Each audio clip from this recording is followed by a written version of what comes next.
জ্যোতিষে ধর্ম, অর্থ, কাম, মোক্ষ এই চারটে ত্রিকোণের কথা বলা হয়েছে। এবার টোটাল 12টা রাশি আছে। এই 12টা রাশি কিন্তু আমাদের কোনো না কোনো ঘর।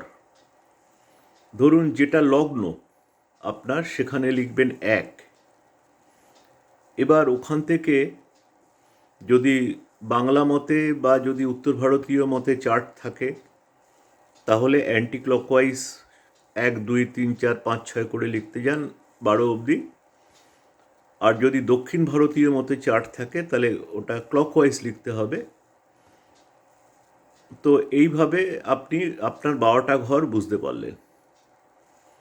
এবার এই 12টা ঘরের মধ্যে বিভিন্ন ঘর নিয়ে কিন্তু বিভিন্ন রকমের ত্রিকোণ আছে। যেমন ধরুন অর্থ ত্রিকোণ। অর্থ ত্রিকোণ হচ্ছে 2, 6, 10, এটা হচ্ছে অর্থ ত্রিকোণ।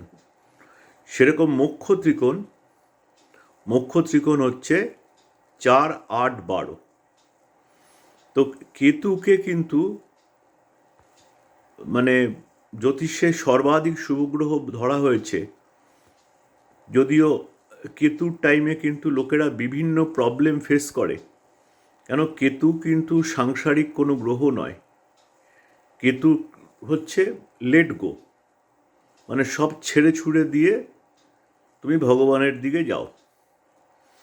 তো কারুর যদি 4, 8, 12 এই মোক্ষ ত্রিকোণে কেতু থাকে, তাহলে এটা খুব ভালো ধরা হয়েছে। কিন্তু এখানে আপনার একটু তফাৎ আছে। যদি 4 নম্বর ঘরে কেতু থাকে, এটাকে মানে একটু বাচ্চা কেতু ধরা হয়ে থাকে, ইম্যাচিওর কেতু। মানে এটা হচ্ছে কি উছলতি হুই কেতু হিন্দিতে বলে। 8-এ যদি কেতু থাকে তাহলে সেটাকে ম্যাচিওর্ড কেতু ধরা হয়।